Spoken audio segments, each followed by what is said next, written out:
So hello everyone, welcome back to Skill Corner. आज फिर मैं लेके आया हूं 10 most important previous year question. अगर इन क्वेश्चंस को स्किप किए तो बोर्ड में तुमको हेरिडिटी वाले चैप्टर में प्रॉब्लम फेस करना पड़ेगा, तो स्किप नहीं करेंगे। ठीक है, जो टाइम हो रहा है तुम्हारा वो हो रहा है 11:55 और max to max 10 to 15 minutes में लेक्चर खत्म होने वाला है। तो अभी सीरियस हो जाओ। अगर तुम 10 मिनट नहीं दे सकते हो इस टाइम पे तो तुम बोर्ड्स के एग्जाम के लिए सीरियस नहीं हो। ठीक है, तो तुम्हारे एग्जाम है फैब में, तो सीरियस हो जाओ। ठीक है, तो बिना टाइम गवाए चलिए शुरू करते हैं। पहला क्वेश्चन क्या है बाबू, लिखा है, कह रहा है कि define heredity, name the unit of heredity and the scientist who discovered it. देखो ये क्वेश्चन तुम्हारा 2016, 19 एंड 23 में आया हुआ है। इस पे बेस्ड क्वेश्चंस आए हुए हैं, तो समझेंगे बेटा। हेरिडिटी क्या होता है कि जो कैरेक्टर्स, कुछ कैरेक्टर्स जो पेरेंट्स से बच्चों में ट्रांसफर हो जाते हैं, इसको बोलते हैं हेरिडिटी। समझ रहे हो, अगर मेरे अंदर कुछ कैरेक्टर्स हैं और मेरे बच्चे में वो चला गया तो वो हेरिडिटी हुआ, यहाँ पे ट्रांसफर ऑफ कैरेक्टर्स हुए। ठीक है, अब समझते हैं। फिर कह रहा है बाबू, कह रहा है यूनिट ऑफ हेरिडिटी क्या है, ये तुमको कहीं ना कहीं देखने को जरूर मिल जाएगा। तो unit of heredity Babu gene होता है। कौन होता है बाबू? जीन। तो जीन होता है यूनिट ऑफ हेरिडिटी। और उसके बाद कौन से साइंटिस्ट ने इसको डिस्कवर किया था, उनका नाम सबने सुना होगा, उनका नाम है ग्रेगोर मेंडल। ठीक है, ग्रेगोर मेंडल ने डिस्कवर किया था। किसने डिस्कवर किया था बेटा? ग्रेगोर मेंडल, जिनको फादर ऑफ जेनेटिक्स भी कहते हैं। थोड़ा एग्जाम्पल से समझेंगे। जैसे मान लो दो पेरेंट्स में से मदर टॉल है और फादर टॉल है, तो ज्यादा चांसेस होते हैं कि जो बच्चा होने वाला है वो टॉल होगा। ठीक है बेटा, तो ये जो टॉल कैरेक्टर है ना, ये कौन लेके जा रहा है? ये जीन लेके जाता है। कौन लेके जाता है? जीन। आते हैं नेक्स्ट क्वेश्चन पे, जो बहुत ज्यादा इंपॉर्टेंट, ये तो पूछ ही लेता है हर साल। कह रहा है कि what is the difference between genotype and phenotype. ये भी देखो 2015, 18 एंड 20 में पूछा गया है। तो जीनोटाइप फिनोटाइप में डिफरेंस समझेंगे। बहुत ज्यादा बच्चे कंफ्यूज होते हैं। तो जीनोटाइप का मतलब क्या होता है बेटा? जेनेटिक कॉम्बिनेशन को जीनोटाइप कहते हैं। और फिनोटाइप मतलब जो विजिबल कैरेक्टर्स होते हैं उनको फिनोटाइप कहते हैं। समझ लो, जैसे जो कैरेक्टर तुम देख पा रहे हो वो फिनोटाइप होता है। जीनोटाइप क्या होता है बेटा? जीनोटाइप को जैसे मान लो तुम लिख सकते हो, जैसे टी टी, इसको लिखा है कुछ इस तरीके से जाता है, या स्मॉल टी टी। ये देखो, ये जीनोटाइप है। क्या बेटा? जीनोटाइप। ये जीन्स का कॉम्बिनेशन तुमको देखने को मिल रहा है। समझ रहे हो? और फिनोटाइप की तरफ चले जाओगे तो कैपिटल टी ये होता है बेटा टॉल के लिए। किसके लिए होता है बेटा? टॉल के लिए। समझ रहे हो ना? तो ये तुम्हारा फिनोटाइप है, क्योंकि टॉल हो ना, तुम देख सकते हो। ये विजिबल कैरेक्टर है जो तुम देख सकते हो। समझ रहे हो? प्लांट टॉल है या शॉर्ट है वो तुम देख पाओगे, तो वो होता है बाबू फिनोटाइप। नेक्स्ट क्वेश्चन जो कि हर साल ये पूछ लेता है, ये बच्चों को समझ नहीं आता, ऐसा क्यों? देखो 2015, 18 एंड 21 में पूछा गया है। कह रहा है कि जो एक्वायर्ड कैरेक्टर है वो इनहेरिटेड क्यों नहीं हो सकता। थोड़ा एग्जांपल से बता दो। तो देखो बाबू, इनहेरिटेड कैरेक्टर का मतलब क्या होता है? जो कैरेक्टर्स हम लोग लाइफ टाइम एक्वायर करते हैं। जैसे मान लो अभी के टाइम पे मैं जिम कर रहा हूं, तो अगर मैंने अपने बॉडी मस्कुलर बना ली तो वो कैरेक्टर मैंने अपनी मेहनत से अपने लाइफ टाइम में एक्वायर किया है। तो एग्जाम्पल से समझो, क्योंकि इनहेरिटेड कैरेक्टर ट्रांसफर नहीं होते। मान लो एक बॉडी बिल्डर है, उसकी बॉडी बहुत अच्छी है, तो उसके जो होने वाले बच्चे होंगे वो ऑटोमेटिकली बॉडी बिल्डर नहीं होंगे। क्यों? क्योंकि वो कैरेक्टर उसके अंदर ट्रांसफर नहीं होता है, वो जीन में मॉडिफिकेशन नहीं आता है। समझ रहे हो? तो जेनेटिक मॉडिफिकेशन जब तक नहीं होगा तब तक कैरेक्टर तुम्हारा इनहेरिटेड नहीं होगा आने वाले जनरेशन में। इस चीज को अच्छे से अपने दिमाग में बैठा लेंगे। ठीक बात है, यहाँ तक की चीजें समझ आई। बढ़ते हैं आगे। बहुत ज्यादा इंपॉर्टेंट है, लगभग बहुत बार पूछा जा चुका है। 2017, 19 और 20 में पूछा गया था। कह रहा है define Mendel law of dominance example के साथ। तो भैया लॉ ऑफ डोमिनेंस ऐसा हो ही नहीं सकता कि हेरिडिटी चैप्टर से पूछा ना जाए। ठीक है, तो लॉ ऑफ डोमिनेंस क्या होता है बेटा? कि मान लो अगर दो अपोजिट ट्रेट एक साथ आए हैं। अपोजिट ट्रेट का मतलब समझो, जैसे मान लो कैपिटल टी और स्मॉल टी एक साथ आ रहा है, ये अपोजिट ट्रेट है। कैपिटल टी टॉल के लिए होता है, स्मॉल टी ड्रॉप के लिए होता है। तो दोनों अपोजिट ट्रेट एक साथ आए हैं, तो इसमें जो डोमिनेंट वाला होगा, तो जो ये जो कैपिटल टी है बाबू, ये डोमिनेंट है। कैसा है? डोमिनेंट है। डोमिनेंट। तो ये डोमिनेंट ट्रेट है बाबू। ठीक है, और ये जो स्मॉल टी है ये रिसेसिव है। क्या है? रिसेसिव। तो होता क्या बाबू कि लॉ ऑफ डोमिनेंस के हिसाब से जो डोमिनेंट ट्रेट है ये अपने आप को एक्सप्रेस कर पाएगा, और रिसेसिव वाला ये छुप जाता है। क्या हो जाता है बाबू? छुप जाता है, ये हिडन हो जाता है, ये हाइड कर जाता है, मास्क हो जाता है, जो पहले जनरेशन में नहीं दिखेगा। तो अब इसका जो रिजल्टेंट आएगा ना, वो ये रिजल्टेंट क्या आएगा कि जो प्लांट होगा वो तुम्हारा टॉल होगा। कैसा होगा? टॉल। इसको कहते हैं लॉ ऑफ डोमिनेंस। समझ रहे हो? इसको कहेंगे लॉ ऑफ डोमिनेंस। दूसरा क्वेश्चन जो 2014, 16, 20 और 24 में आया था, कह रहा है कि बाबू बताओ मोनो हाइब्रिड क्रॉस क्या होता है, और पन्नेट स्क्वायर बना के जरा फिनोटिपिक रेशियो बता दो। तो मोनो हाइब्रिड क्रॉस के बारे में थोड़ा जान लेते हैं। तो मोनो हाइब्रिड क्रॉस वो क्रॉस होता है जिसमें हम लोग सिंगल कैरेक्टर की स्टडी करते हैं। जैसे मान लो अगर यहाँ पे प्लांट की हाइट को ले ले, टॉल, जैसे प्लांट की हाइट की स्टडी करें तो हाइट के बारे में करेंगे। अगर कलर के बारे में, सीड का कलर लिया तो सीड का कलर रहेगा। तो ऐसा मतलब सिंगल कैरेक्टर की स्टडी करेंगे। तो जरा बाबू हम लोग ले लेते हैं। तो जैसे मान लो हम लोग हाइट का ही लेके चलते हैं, तो इसमें होमोजाइगस टॉल और होमोजाइगस ड्रॉफ का हम लोग क्रॉस करवाएंगे। तो होमोजाइगस टॉल मतलब कैपिटल टी, और होमोजाइगस ड्रॉफ मतलब स्मॉल टी। तो ये टॉल के लिए है बाबू, और ये ड्रॉफ के लिए, किसके लिए है? ड्रॉफ। तो एक बात याद रखेंगे कि होमोजाइगस कंडीशन है। होमोजाइगस क्यों? क्योंकि दोनों सेम है। समझ रहे हो? और ये हेट्रोजाइगस कंडीशन था। तो यहाँ पे जो क्रॉस करवाओगे तो F1 जनरेशन में तुमको क्या मिलेगा? पहला जनरेशन में यहाँ से एक कैपिटल टी आ गया, कैपिटल टी स्मॉल टी। ठीक है। अब ये जो प्लांट हुआ ये टॉल हुआ, ये क्या हुआ? टॉल। तो इसी को तो कहते थे हम लोग लॉ ऑफ डोमिनेंस, कि पहले जनरेशन में सिर्फ टॉल प्लांट आएंगे। क्यों? क्योंकि जो डोमिनेंट वाला ही अपने आप को एक्सप्रेस कर पाएगा। अब वापस से क्रॉस करवाते हैं, तो capital T small T into capital T small T. ठीक है। अब यहाँ मिलेगा तुमको F2 जनरेशन, और ये F2 जनरेशन हम लोग पन्नेट स्क्वायर बना के दिखाएंगे। तो एक स्क्वायर बना लेते हैं हम लोग बाबू। ठीक है। इसको डिवाइड कर लेते हैं हम लोग।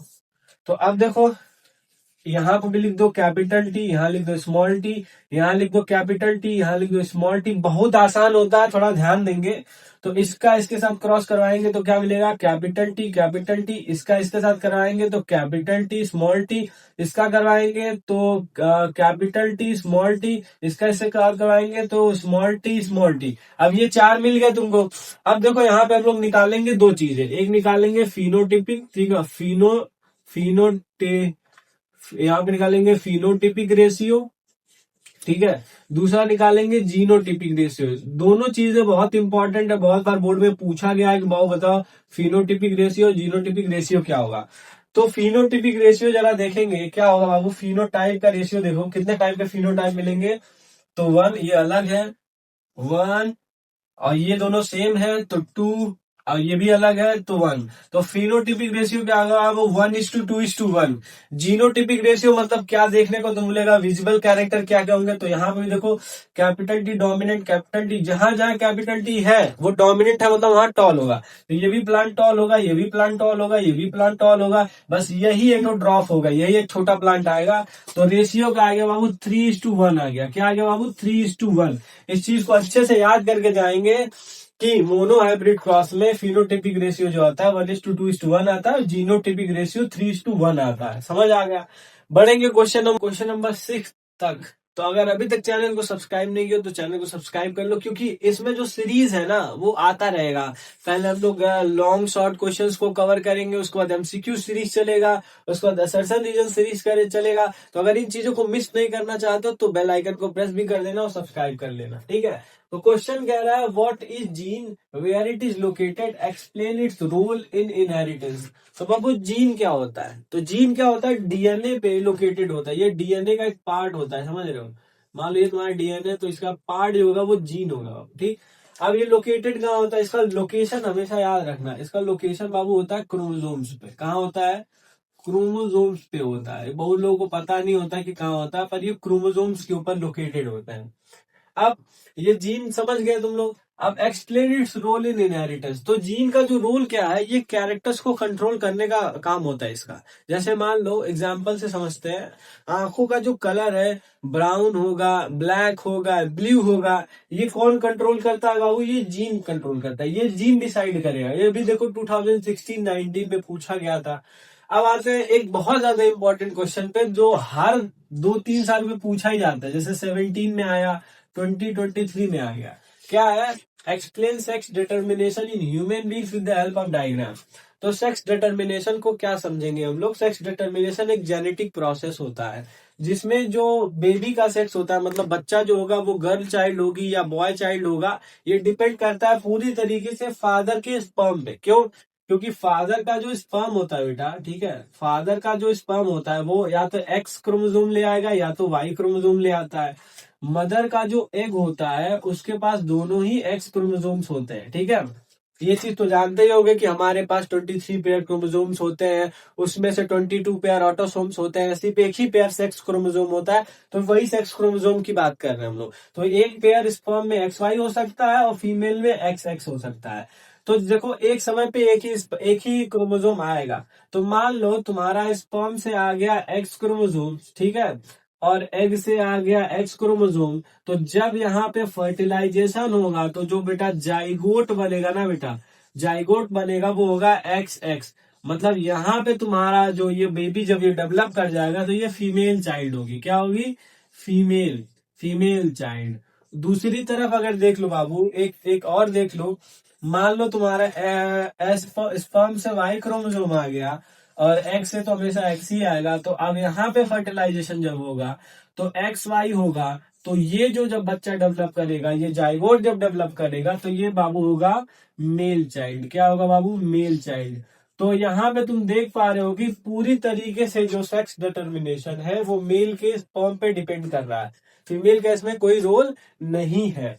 और जो चांसेस है वो देखो बाबू 50-50% है। 50% चांस है कि तुम्हारी फीमेल चाइल्ड होगी और 50% चांस है कि मेल चाइल्ड होगा, ठीक है। तो इसमें जो है फीमेल्स को दोष देना बंद कर दो, उनका कोई रोल नहीं होता, ये पूरी तरीके से डिपेंड कर रहा है आपके मेल के स्पर्म पे। बढ़ेंगे क्वेश्चन नंबर 8 की तरफ।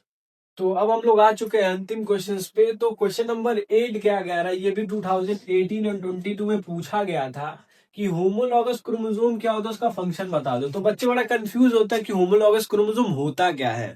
तो अगर सेम शेप और सेम साइज का क्रोमोसोम है, जिसका पेयर है, समझ लो, मान लो एक पेयर है क्रोमोसोम का जिनका शेप और साइज सेम है, तो वो होमोलॉगस क्रोमोसोम हो गए। फंक्शन क्या हुआ? जबकि ये क्रोमोसोम है तो क्रोमोसोम के ऊपर जीन होगा, तो ये कैरेक्टर्स को कंट्रोल करता है, मतलब इनहेरिटेंस में अपना रोल प्ले करते हैं। आते हम लोग क्वेश्चन नंबर 9 पे, जो 2016, 19 और 24 में पूछा गया था कि मेंडल का लॉ ऑफ सिग्रीगेशन बताओ एग्जाम्पल के साथ। तो लॉ ऑफ सिग्रीगेशन क्या है बाबू? कि जब गैमीट फॉर्मेशन होगा, ठीक है, तो क्रोमोसोम्स अलग हो जाते हैं, सेग्रीगेट कर जाते हैं, मतलब सेपरेट हो जाते हैं, उसी को कहते हैं लॉ ऑफ सेग्रीगेशन। एग्जाम्पल से समझो जरा। जैसे मान लो अभी मैंने एग्जांपल बताया था, स्पर्म के पास क्या होता है बाबू? स्पर्म के पास एक्स और वाई क्रोमोसोम्स होते हैं, लेकिन जब भी गैमीट बनेगा, ठीक है, जब भी गैमीट बनेगा तो या तो एक्स क्रोमोसोम आएगा या तो वाई क्रोमोसोम आएगा, तो ये सेग्रीगेट कर गए, समझ रहे हो, ये अलग अलग हो गए। इसी तरीके से फीमेल का भी होता है। उसके बाद आते हैं लास्ट क्वेश्चन पे। क्या रहा है ये देखो, 2021-23 में पूछा गया था, ये बहुत इंपॉर्टेंट भी है और केस बेस में पूछ लेता है। कह रहा है कि कैसे ट्रेड्स जो होते हैं ये कैसे इनहेरिट होते हैं पेरेंट से ऑफस्प्रिंग में, मतलब जो कैरेक्टर्स कैसे ट्रांसफर होते हैं, इसी के बारे में हम लोग पूरा पढ़ चुके हैं, वही पूछा है कि बाबू देखो पेरेंट्स के पास क्या होता है, पेरेंट्स के पास तुम्हारा जीन होता है और यही जीन तुम्हारा ये तुम्हारे बच्चे के अंदर जाएगा, ठीक है। तो अगर वो जीन जा रहा है तो मान लो पेरेंट का आई कलर मान लो ब्राउन है, ठीक है, तो बच्चे का जो आई कलर होगा वो ब्राउन होगा। क्यों? क्योंकि वो वही जीन्स उसके अंदर ट्रांसफर हुए हैं सेक्सुअल रिप्रोडक्शन से। तो कहीं ना कहीं कैरेक्टर्स कैसे ट्रांसफर हो रहे हैं, कैसे जा रहे हैं, जीन्स की वजह से। तो यहाँ तक चीजें आपको समझ आ चुकी होंगी, तो बने रहिए मेरे साथ। तो अगर आप चैनल पे नए हैं तो चैनल को सब्सक्राइब कर लीजिएगा, क्योंकि ये जो सीरीज है वो चलता रहेगा। इसके बाद हम लोग एमसीक्यू के साथ जाएंगे, फिर असर्शन रीजन खत्म करेंगे, ठीक बात है। तो इस चीज को ध्यान रखेंगे। और जाते जाते एक थोड़ा गालिब साहब का एक शेर याद आ गया, तो मैं थोड़ा सुनाना चाहूंगा। तो शेर क्या है बेटा? कह रहा है कि हजारों ख्वाहिशें ऐसी कि हर ख्वाहिश पे दम निकले। क्या बेटा? हजारों ख्वाहिशें ऐसी कि हर ख्वाहिश पे दम निकले, बहुत निकले मेरे अरमान, बहुत निकले मेरे अरमान, लेकिन फिर भी कम निकले, ठीक है। तो इसके साथ खत्म करेंगे इस लेक्चर को। तो मिलते हैं नेक्स्ट लेक्चर में, फिर मैं ले आऊंगा 10 मोस्ट इंपॉर्टेंट प्रीवियस क्वेश्चन और ध्यान लगा के और अच्छे से पूरा डेडिकेशन के साथ पढ़ेंगे, क्योंकि फेब में एग्जाम है। मेरी तरफ से ऑल द बेस्ट, मिलते हैं नेक्स्ट वीडियो में।